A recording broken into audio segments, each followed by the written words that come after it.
So one of the knocks on Port St Lucie is there's no traditional old Florida organic downtown. For that, you need to drive to Jensen Beach, Stuart, or here in Fort Pierce. Well, I already have a video on Stuart and Jensen Beach. You can check them out by clicking the links below, but I don't have one on Fort Pierce. So here we go.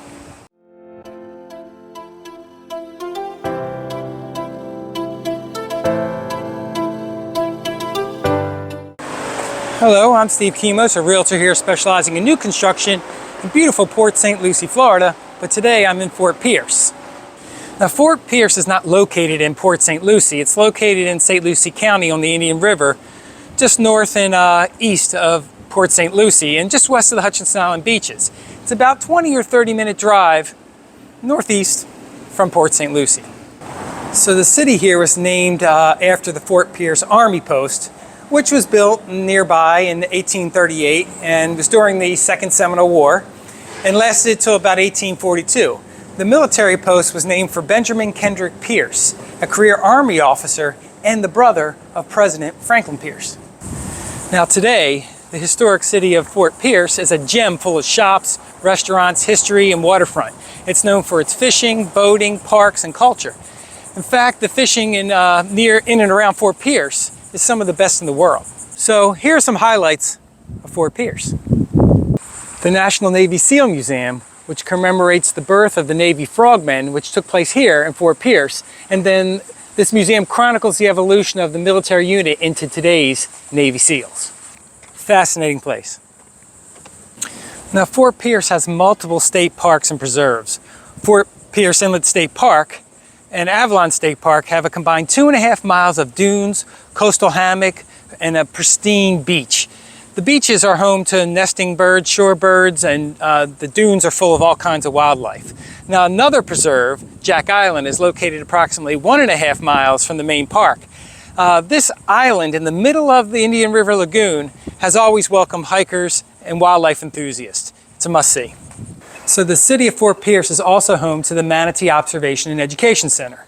Now, really, who doesn't love manatees? These gentle creatures are the stars of the show here at the center, where you and kids can use hands-on exhibits and educational displays to learn more about the manatees and the other sea life in the area. You may even get to see some manatees in their natural habitat from the center's observation walkway or from the tower where I'm standing now. So when it comes to culture, Fort Pierce has no shortage of that. The Sunrise Theater here is a 1,200-seat performing arts venue that has been restored.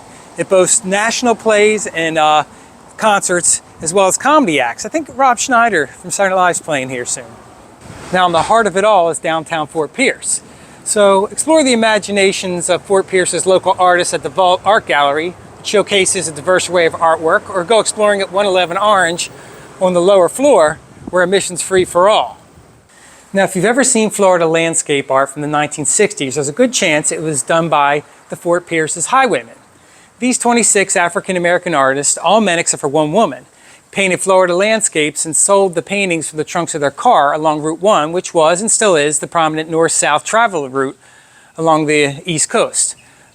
One sold for $15 or $25. Many of these paintings now are worth thousands, and they were all trained by landscape artist Bean Backus.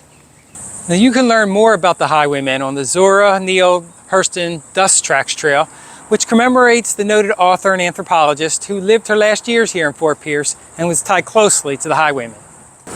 So in addition to the art of the highwaymen, you can also visit the St. Lucie Regional History Museum and its satellite Adams Cobb Cultural Museum in the P.P. Cobb building behind me here. So on Saturday mornings, year-round, right here where I'm standing, you can visit the lively downtown Fort Pierce Farmers Market, which attracts about 70 vendors, where you'll find cider donuts, fish dip, local honey, regional produce, smoothies, conch fritters, local artists, and much more. The market is held along the waterfront near the marina, so you got a great view of the Indian River behind me as you shop or you eat. Now, speaking of eating, Fort Pierce has no shortage of restaurants.